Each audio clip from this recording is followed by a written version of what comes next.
con lo que estamos viviendo, a mi modesto entender, el final de un ciclo, de una generación, para que arranque una nueva generación que, desde luego, creo que ya en estos momentos late en el corazón y brilla en el alma de muchas personas y que muchos esperamos no con ansias, pero sí, evidentemente, sí esperamos desde el punto de vista de poner fin a un ciclo, el que todavía estamos, que está claramente agotado, un ciclo que nada más que hay que mirar a uno mismo y a nuestro entorno para darnos cuenta que lo único que está trayendo ya es dolor, es sufrimiento y no es capaz de dar más de sí, ni siquiera con los adelantos tecnológicos, ¿no? Que finalmente cambian un poco la superficie y la forma, pero el fondo sigue siendo el mismo. Tantas personas sufriendo, tantas personas con dolor, tantas personas con ansiedad, tantas personas con estrés. Dependiendo de la parte del mundo donde vayamos, nos encontramos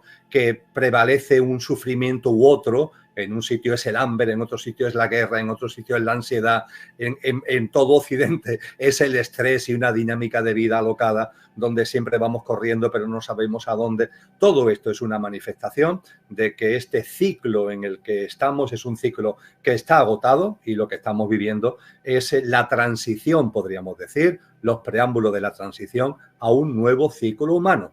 Volviendo al ámbito cristiano, ahí se le llama la parusía, es el fenómeno de aumento vibracional que configura la nueva humanidad, y también se le denomina el corte, porque se nos habla de que evidentemente participar en el nuevo ciclo humano no es obligatorio, es decir, no se va a acoger a las almas encarnadas, es decir, a las personas para forzarlas a pasar al nuevo ciclo, sino que será una decisión en libre albedrío que tendrá que tomar cada uno, y esa decisión se hace a través, seguramente al final, en la parte final que tú has anunciado, tendremos ocasión de verlo, se hace a través no de la teoría, sino de la práctica de vida. Es como se elige el participar y el ser semillas activas de esa nueva humanidad en una tierra restaurada, de ese nuevo ciclo humano.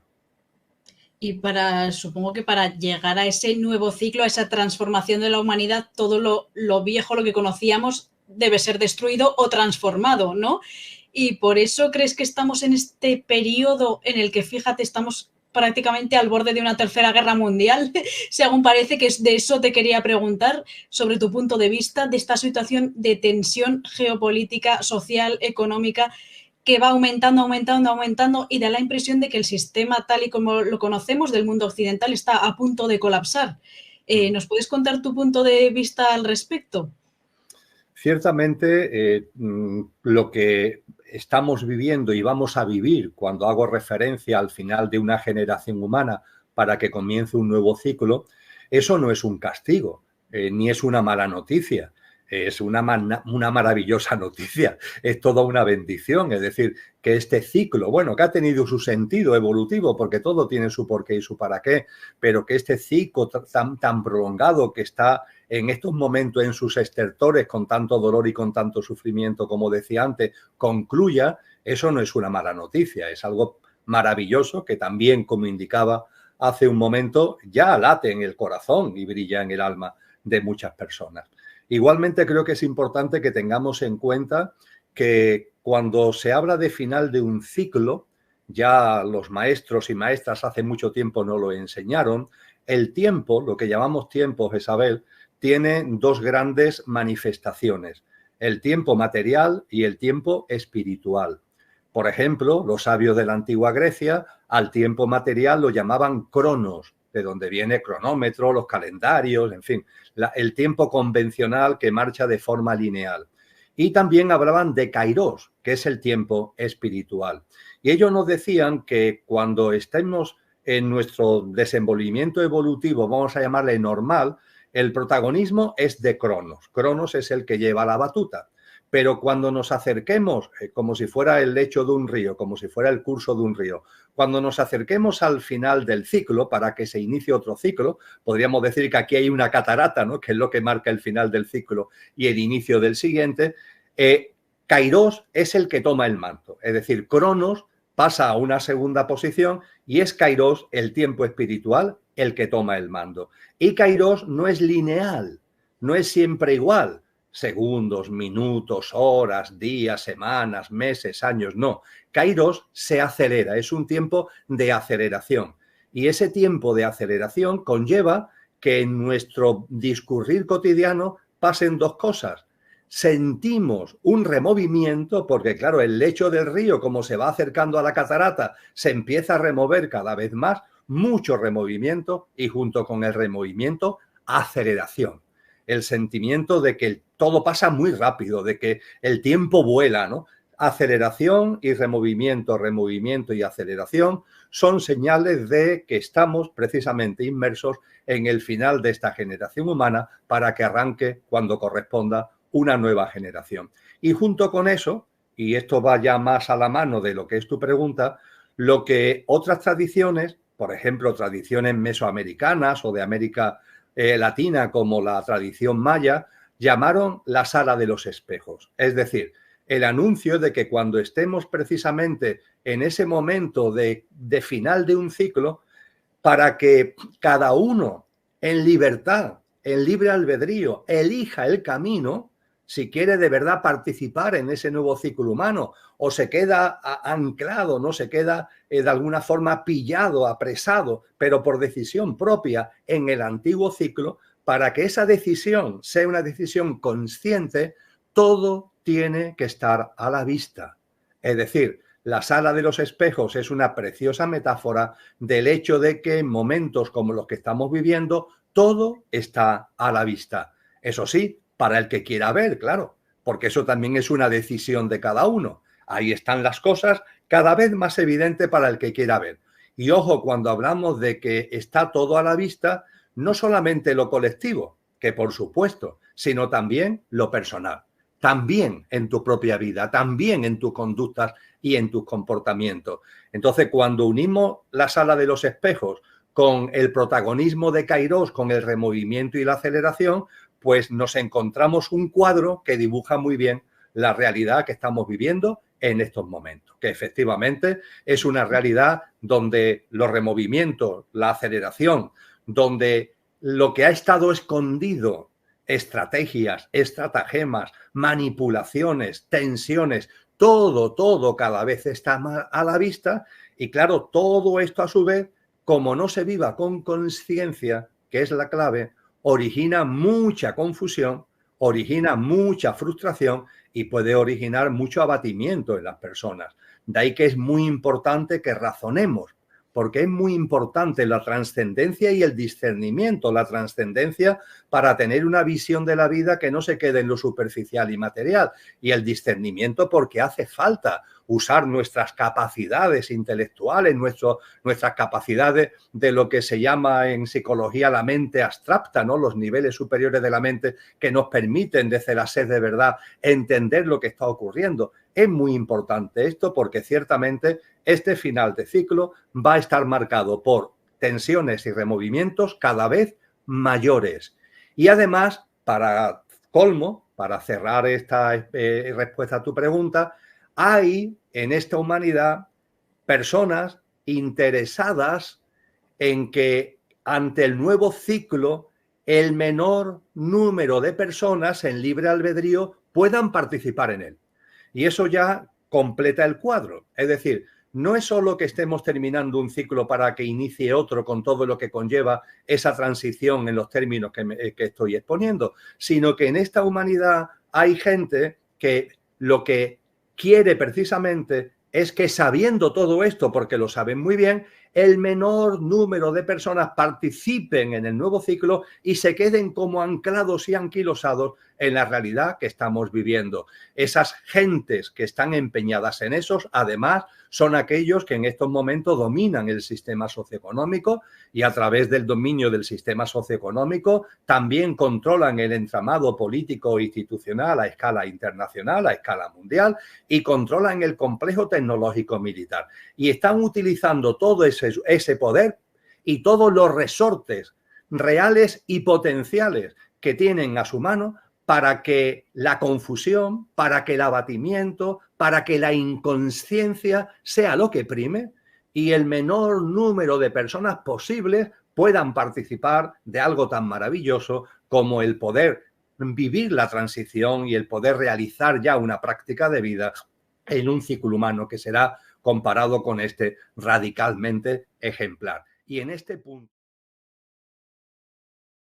es importante la confianza en la vida, que confiemos en la vida, que seamos conscientes de que la vida, porque la vida mía, la vida tuya es la vida, no es algo ajeno a nosotros, la vida y la vida de cada uno es lo mismo, forma parte de lo mismo, la vida es nuestra mayor aliada, la vida siempre nos abraza, la vida siempre nos ama, la vida siempre nos apoya. Que seamos conscientes, usando el discernimiento, de que muchos acontecimientos que estamos viviendo en lo colectivo y también en lo personal, tiene que ver con ayudarnos precisamente a que en libre albedrío nos demos cuenta y tomemos decisiones conscientes que nos ayuden a participar, a ser agentes activos y finalmente participar en ese nuevo ciclo humano. Nada ocurre por casualidad, todo tiene un porqué y un para qué, todo tiene un sentido profundo. Esa confianza es básica, es esencial. Es fundamental, Jezabel, que por favor no nos encadenemos a nuestro pequeño yo. Este Emilio de turno es muy importante, para mí es muy importante.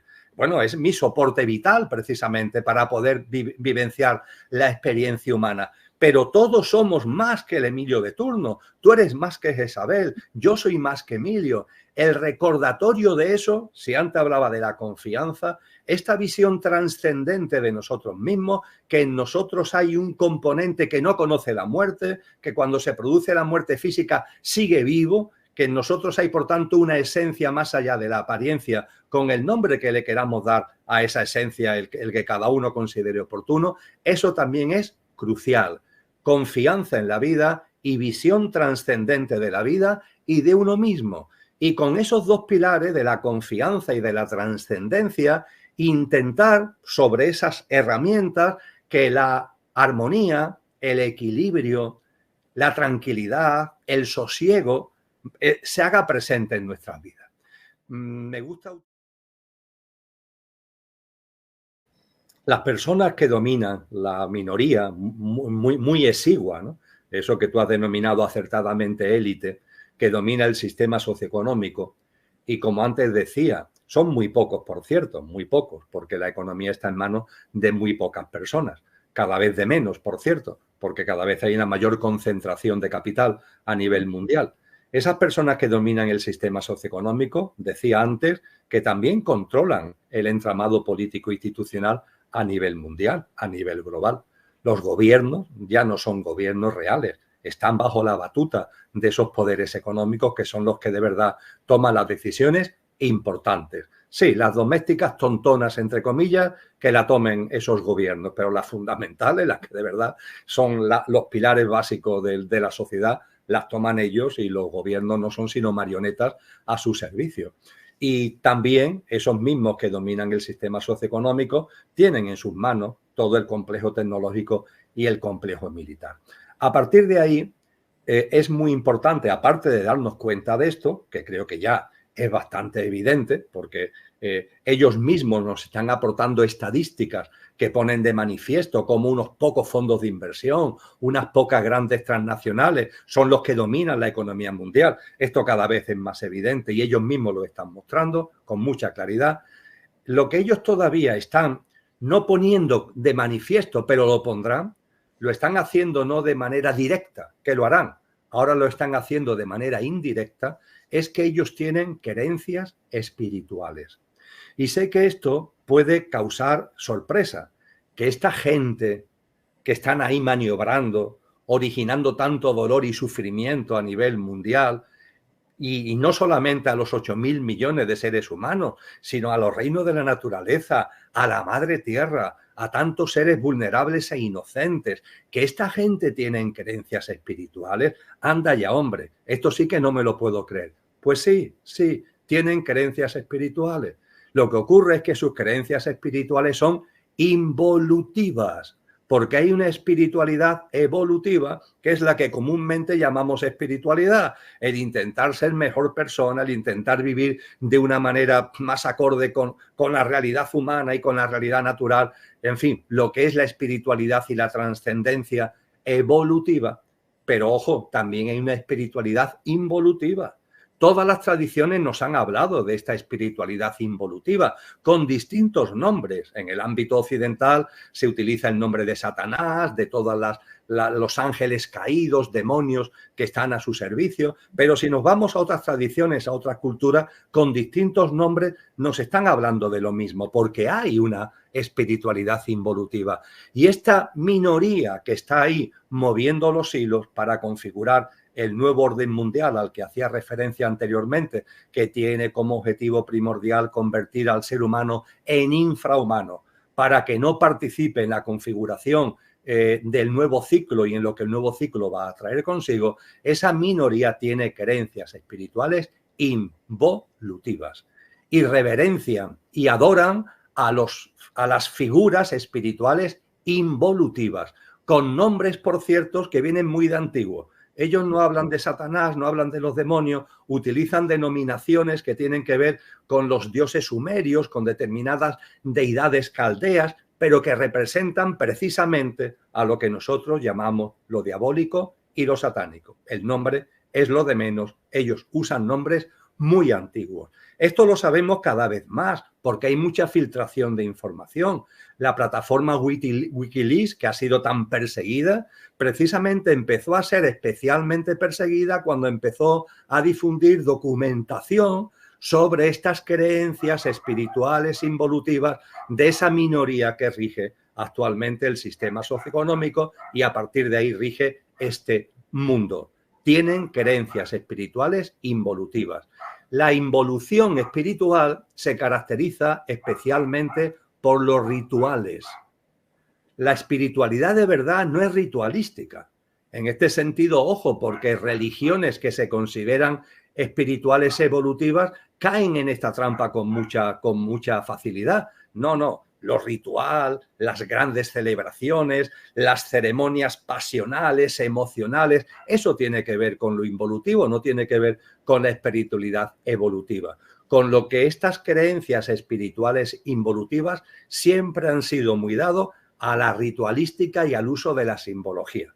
Y eso que ha estado hasta ahora como oculto se está poniendo a la vista porque estamos en la sala de los espejos. Aún no lo están haciendo directamente, es decir, no nos están hablando con claridad todavía, que lo harán, de la necesidad y de lo pertinente de dar un paso en nuestra espiritualidad hacia donde ellos quieren, pero ya indirectamente nos lo están mostrando. Y es evidente, es que no salimos de una cuando estamos en otras. Sí, en el Festival de Eurovisión se hizo sobre una cruz y sobre esa cruz se realizaron ceremonias satánicas. Allí hubo representantes de países, como por ejemplo los que representaron a Irlanda, que no es que salieran de cualquier forma, no, salían vestidos de demonios. Y la propia canción tenía como tema el juicio final y hablaban con claridad de cosas que aquí estamos apuntando. Y no habíamos terminado de sorprendernos aquellos que lo habíamos visto de alguna manera, y yo no lo había visto en directo, pero me llegaron las referencias y me pareció tan tremendo que me preocupé de verlo para confirmar que efectivamente era así. Lo mismo me ha ocurrido con lo de los Juegos Olímpicos. Yo no he visto la celebración ni de inauguración ni de clausura de los Juegos Olímpicos, pero cuando en la sala de los espejos empiezan a aparecer informaciones que te dicen, oye, ¿qué ha pasado esto? ¿Qué ha pasado aquello? Yo entré lógicamente para confirmar, para constatar, y lo que me encontré, como se le ha podido encontrar cualquiera, es una ceremonia claramente satánica, Isabel, donde lo de menos, fíjate, es lo de la última cena. Hombre, lo de la última cena es muy fuerte, es decir, que un momento crucial donde Cristo encarnado, donde Jesús de Nazaret, Cristo Jesús, se despide de sus discípulos en esa última cena, donde se hace una ceremonia de la comunión con Él, de la unión con Él, que es lo que se conoce como la Eucaristía, el pan y el vino, donde todo eso es el preámbulo además de su apresamiento, de su martirio y de su ejecución en la crucifixión, que todo eso se tome a mofa y la maravillosa última cena de Leonardo da Vinci, expuesta en Santa Gracia de Milán, sea recompuesta con figuras que desde el mayor respeto no venían a cuento y suponían una mofa sobre la última cena y sobre Cristo Jesús, eso es lamentable. Y además es lamentable cuando esos que hacen este tipo de mofa seguro que no la hacen con otras tradiciones. No, Es decir, con otras religiones seguro que no lo hacen. Por ejemplo, con la segunda tradición religiosa más importante en Francia, seguro que no lo hace, porque ya en Francia un 12% de la población es musulmana. Seguro que con eso no hacen bromas, entre comillas, pero con Cristo Jesús ya aquellos salvajes hicieron mofa y escarnio hace 2000 años y ellos no tienen problema en seguirlo haciendo en la actualidad. Pero esto que ha llamado mucho la atención no ha sido lo más significativo. Lo más significativo ha sido la utilización de un caballo y la utilización de la figura del barquero. El caballo es el caballo pálido que se describe maravillosamente en el libro del Apocalipsis. Es el caballo de la muerte, es el caballo de la distopía. Y además, dicho hace ya mucho tiempo, no ahora, sino por las tradiciones, es la muerte a través fundamentalmente de las pandemias. Eso es lo que claramente plasma la simbología del caballo que tanto protagonismo tuvo en la ceremonia de inauguración. Y el barquero es el símbolo del submundo, del inframundo, es decir, de precisamente, por así decir, el ámbito, el hábitat donde los seres espirituales involutivos se encuentran y desarrollan su existencia y sus experiencias. Y fue enormemente fuerte cuando en el momento ya culmen, donde ya se hace la entrega de la llama olímpica, la última entrega para ya encender la llama olímpica definitivamente, es precisamente del submundo de donde emerge esta figura satánica, diabólica del barquero, que es el que viene con la antorcha y es el que da la antorcha al protagonista para que la encienda. Es tremendo. La vida es responsabilidad de cada uno al 100%. Esto no tiene vuelta de hoja. Tu vida es tu responsabilidad, mi vida es mi responsabilidad. Esto no tiene vuelta de hoja. Por tanto, no se puede caer en el victimismo. La inconsciencia, es verdad que hay una manipulación del inconsciente colectivo, que es como se llama en psicología, para mantenernos en la inconsciencia. Ahora bien, esa manipulación, esa confusión, esa niebla, por así decir, no quita bajo ningún concepto nuestra responsabilidad. Porque si hablábamos de que hay seres espirituales involutivos, que los hay, también hay seres espirituales evolutivos. Y los seres espirituales evolutivos no interfieren, cosa que sí hacen los involutivos. Aquí están, a través de esa minoría haciendo de la suya. Los seres espirituales evolutivos no interfieren, pero mantienen los equilibrios. Es decir, la confusión, la niebla, la manipulación tiene un límite. Y ese límite es cuando pueda afectar al libre albedrío. La espiritualidad evolutiva ahí pone pie en pared y tiene fuerza y tiene poder suficiente como para que ese límite no pueda ser rebasado desde la espiritualidad que podemos denominar involutiva. Ese es el límite claro. Pueden confundir, pueden manipular, pueden echar humo, etcétera, etcétera, pero no hasta el punto de tocar lo sagrado, que es la libertad, el libre albedrío. Ya no solamente de la persona, que por supuesto, sino de la dimensión imperecedera de nuestra dimensión álmica. Con lo que no valen excusas. Es decir, cuando llegue el momento de configurar la nueva humanidad, a la hora de participar en ella no valdrá el decir, es que me engañaron, es que me confundieron. No, vamos a ver, es verdad que aquí hubo una minoría que hicieron todo lo posible para echar humo. Pero en medio de ese humo siempre hubo luz. Y si tú no quisiste ver la luz, es porque te fue más cómodo quedarte en el ámbito del humo. La comodidad, el hábitat de confort, etcétera, etcétera. Hay una frase también en la tradición cristiana, una expresión que, hablando de este final de ciclo y para que se arranque el nuevo ciclo, hay una expresión que a mí siempre me ha llamado la atención desde que la conocí. Dice, será como en los tiempos de Noé. ¿Qué pasó en los tiempos de Noé? Bueno, en los tiempos de Noé, Noé estaba diciendo, oye, que va a venir una especie de gran tsunami, ¿no? Porque no fue un diluvio, fue un gran tsunami lo que ocurrió. Va a venir un gran tsunami como consecuencia, ya sabemos, del hundimiento de una parte de la placa continental. Va a venir un gran tsunami. Y bueno, el hombre advertía a la gente ¿qué hacía? Seguían a lo suyo, seguían en su vida rutinaria, en su cotidianidad y se negaban a percibir. Incluso cuando ya hubo en la atmósfera, por así decir, ya empezaba a notarse, tú lo decías antes, oye, es que se empieza a notar algo, es que se empieza a percibir algo. Pues en lugar de decir, oye, efectivamente, parece que algo está ocurriendo, que estos que hablan de que estamos ante el final de un ciclo para que a lo mejor tengo que considerar que lo mismo puede ser que de algún modo tengan razón. No, prefieren mantenerse en ese hábitat de confort, en esa dinámica, en esa inercia doméstica, que además también en psicología tiene un nombre, es la mentira existencial, es decir, prefieren mentirse a sí mismos, con lo cual la gran mentira es saber, respondiendo finalmente a tu pregunta, además de responder nuevamente de que la responsabilidad de la vida es de cada uno al 100%, ojo, porque el gran engaño no es el que hacen ellos, el gran engaño es el que hacemos nosotros mismos con nosotros mismos. Por favor, no caigamos en ese gran engaño.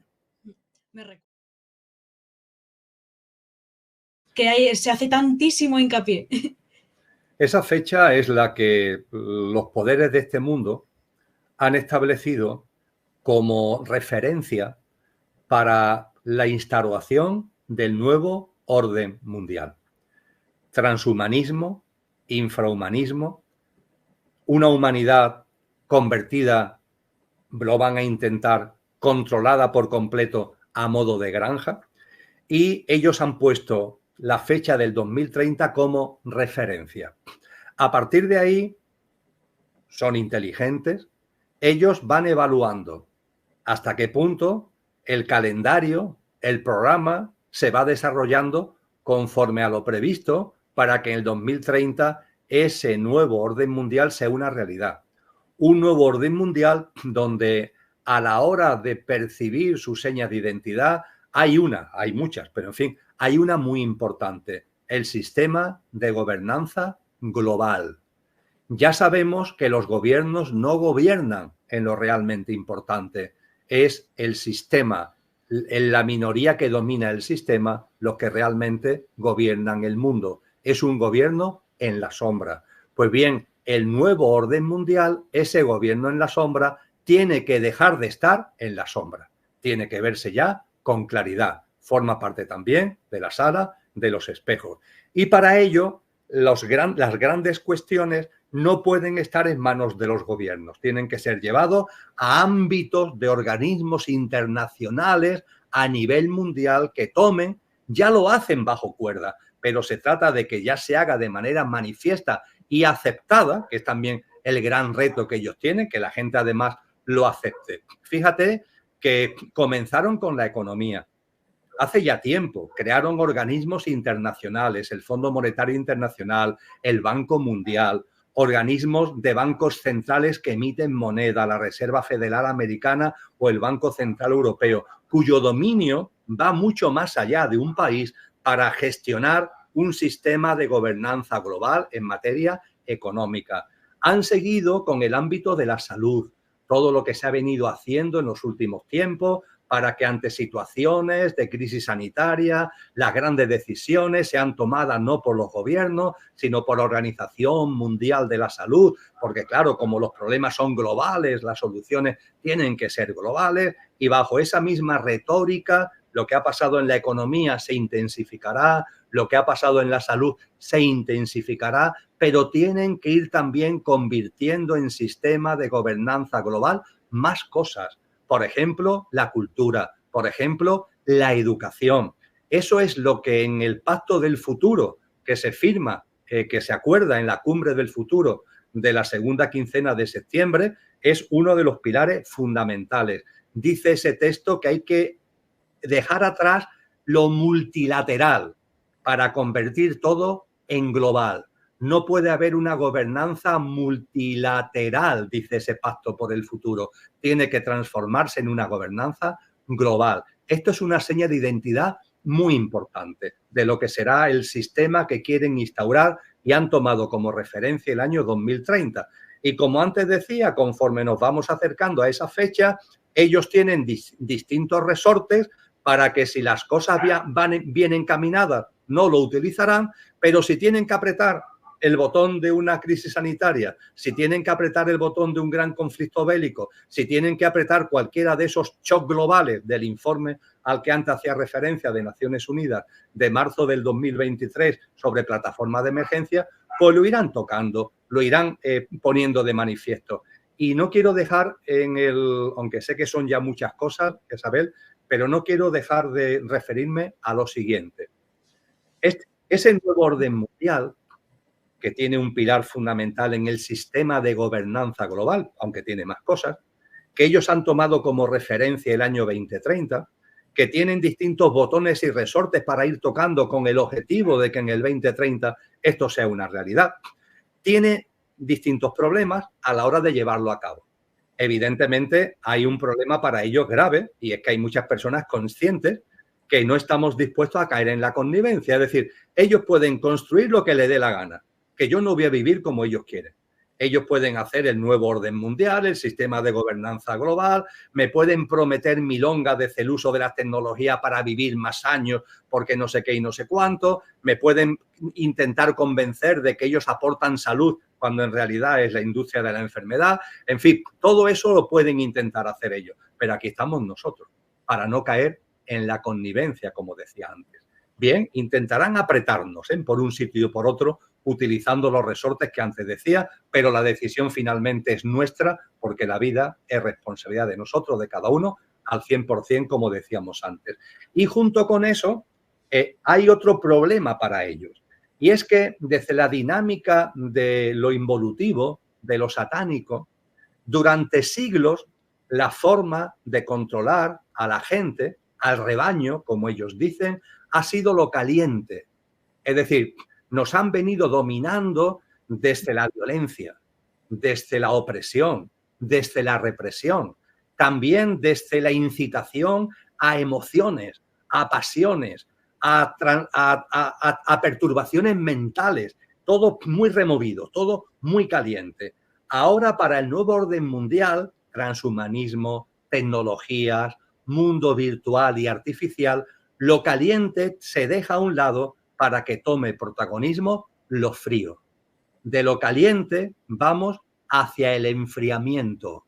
La élite que gobierna este planeta lo que intenta es cada vez más generar un contexto de enfriamiento con las tecnologías como gran resorte, como forma de controlar a una humanidad donde hay 8.000 millones de seres humanos, 8.000 millones de almas encarnadas. Pero claro, durante mucho tiempo esa élite ha venido utilizando la estrategia caliente. Y sucede una cosa dentro de la propia élite, que hay miembros de la élite que ese paso de lo caliente a lo frío le cuesta trabajo. Y le cuesta trabajo porque perciben algunos que ese paso a ellos le va a quitar privilegios. Y claro, de lo que está ocurriendo en el seno íntimo de la élite, donde yo creo que no hay más de 50 personas, es difícil de que esto lo veamos, porque no tenemos realmente visión de lo que allí ocurre.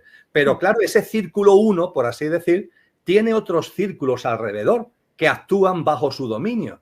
Y el círculo de la política internacional, de la geoestrategia, no es el círculo más importante, pero es uno de los círculos que están en torno al círculo primordial, que nos da pistas muy importantes sobre esta tensión que hay dentro de la élite. Y podemos ver cómo a nivel de la geopolítica mundial hay una tensión entre lo frío y lo caliente. Por ejemplo, se está viviendo en Estados Unidos. En Estados Unidos, elecciones presidenciales el próximo 5 de noviembre. ¿Quién era presidente hace unos años? Donald Trump. Donald Trump, a la hora de la representación de la élite, ¿a qué parte de la élite representa? A la caliente. Claramente es una persona caliente en su temperamento, en su forma de actuar, en su forma de expresarse. Pero es que lo caliente tiene que dar paso ya a lo frío. A partir de ahí, legítimamente o ilegítimamente, la verdad que no lo sé, Biden ganó las elecciones. ¿Y Biden qué representa? Claramente lo frío. Ahora nuevamente Donald Trump intenta salir a escena, intenta volver a recuperar la presidencia de los Estados Unidos.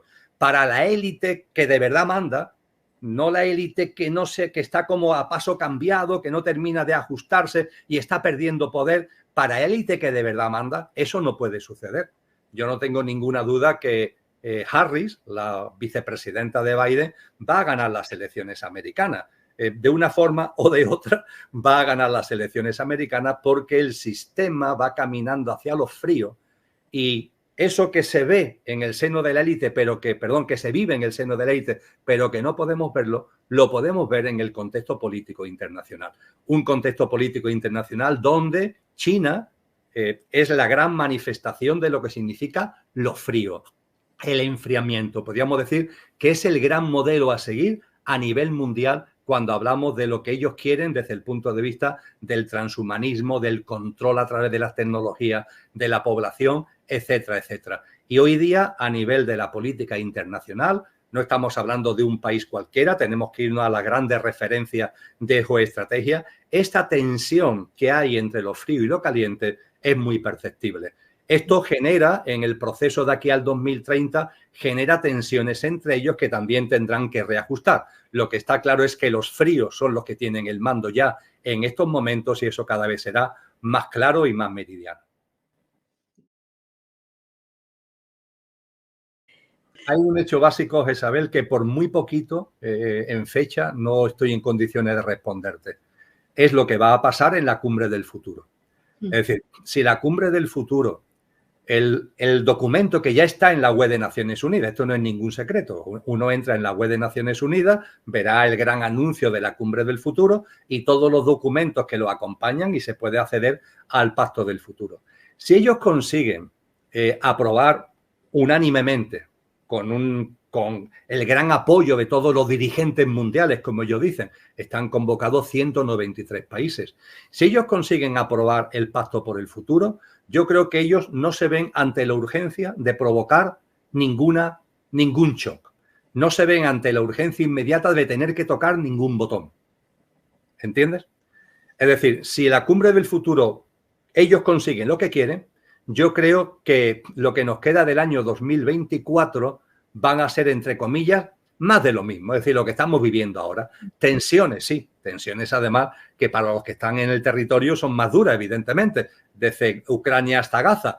Tensiones. Pero esas tensiones no van a precipitar ni un conflicto bélico mundial, ni una nueva pandemia, ni nada que se le parezca. También hay que tener en cuenta que para ellos la fecha del 5 de noviembre es importante, porque se trata de que en el junto con China, ¿no? el gran referente a nivel mundial que es Estados Unidos, en el ámbito político ya lo frío se asiente de manera definitiva. Entonces yo con la cumbre del futuro por un lado y con las elecciones norteamericanas del 5 de noviembre por otro, barrunto que de aquí a Navidad no va a pasar nada especialmente fuerte.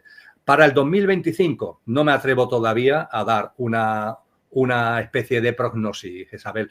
Habrá que tener conocimiento cierto de cómo termina la cumbre del futuro, habrá que tener conocimiento cierto de cómo terminan las elecciones norteamericanas y a partir de ahí estar atento porque ellos siempre nos dan señales a través de sus voceros, a través de sus portavoces. El señor Bill Gates se caracteriza mucho por ser el vocero número uno de la élite y quizás pues a finales de año si estuviéramos en condiciones de decir cómo va a ser el año 2025. En estos momentos mi única predicción es que el año 2024, este último cuatrimestre, va a estar marcado por la cumbre del futuro y por las elecciones americanas y que viviendo las tensiones que estamos viviendo, pero no va a haber ninguna especie de shock especialmente importante.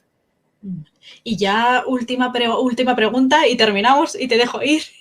Muy agradecida, por cierto, por tu presencia aquí, por toda la información que nos has facilitado, que además era mi intención que toda la gente que sigue este canal y que tiene inquietudes tuviera un poco de conocimiento sobre ese punto de vista geopolítico y de la situación actual, para eso, para que vayan pensando, discerniendo y preparándose y que no se dejen engañar y que confíen en su propia intuición. Entonces, para terminar, te quería preguntar precisamente eso. Aparte del consejo de permanecer en el centro del huracán, ¿qué más consejos les dirías a las personas que vean este vídeo para que estén preparados ante lo que venga, sea frío, caliente, apocalíptico o no?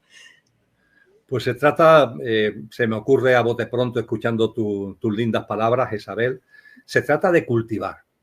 Es el momento de cultivar. No es el momento de quedar presas del pánico, por tanto no es el momento de la inacción, no es el momento de una acción de resistencia, de lucha, de destrucción, no es el momento de una acción de cultivo. Lo primero que tenemos que cultivar es a nosotros mismos. Y ese cultivo es el cultivo del alma. ¿Qué es lo que significa cultura? El cultivo del alma. Está en su etimología, el cultivo del alma. Recordar lo que realmente somos cada vez más. Que no somos el Emilio de turno, que somos mucho más. Hombre, que Emilio es magnífico porque es el coche que como conductor estoy usando para vivenciar la experiencia humana, pero que somos más. Ese cultivo del alma, desde la memoria de lo que somos, es fundamental. El cultivo también en nuestras relaciones con los demás. Relaciones que se basen más en la armonía, en la empatía, en el cariño. Que aunque las personas no piensen como nosotros, tengamos hacia ellos siempre una mirada amorosa y comprensiva. Que aunque incluso no solamente es que no piensen como nosotros, sino que incluso si de alguna manera arremeten contra nosotros, nos insultan, nos ningunean, empiezan a quitar espacios de lo que ha sido hasta ahora nuestra vida cotidiana. Todo eso lo entendamos como parte del proceso, como parte de la sala de los espejos, en este caso a nivel personal, y lo vivamos con armonía y con confianza en la vida. Que no caigamos nunca en la desesperación, en la ofuscación, que no caigamos nunca en la tensión, en la cólera y en la ira. Y si caemos, no pasa nada, nos volvemos otra vez a recomponer, porque de vez en cuando nos vamos a caer, pero no pasa nada. En este sentido, cada fracaso es un éxito. Si no nos caemos en el fracaso, si el fracaso nos sirve para que nos recompongamos y sigamos avanzando, cada fracaso es un éxito. Igualmente creo que es muy importante cultivar la alegría de vivir.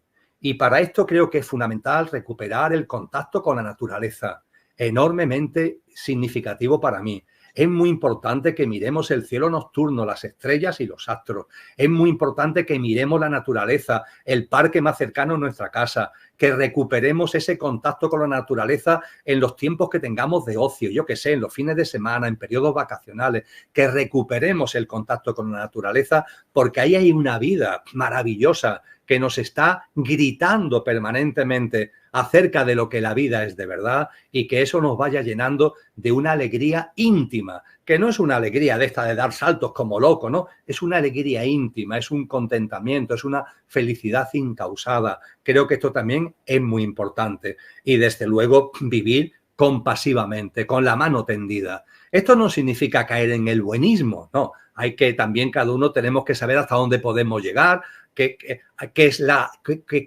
cuál es la ayuda que podemos dar, pero hay que estar con la mano tendida y no permitir que la mente se cree grandes mundos, porque lo importante es estar atento a la vida. Hay personas que me dicen, sí, Emilio, yo estoy en actitud de servicio, pero me gustaría saber esa actitud de servicio, esa mano tendida, ¿cómo lo tengo que plasmar? No, si tú no tienes que plasmarla, deja que la vida te ponga por delante, porque te lo va a poner las situaciones para que tiendas la mano. La vida se encargará. Dice, pues que ahora mismo no la está poniendo la vida por delante. Bueno, pues será que no corresponde por tanto. Pero no tengas ningún tipo de duda que la vida te pondrá la situación, te pondrá la persona, te pondrá la circunstancia o las personas o las circunstancias para que esa mano tendida la tengas ahí. Lo importante es mantener esa compasión, fundamentalmente hacia los inocentes y a los vulnerables, enormemente importante, con esa mano tendida.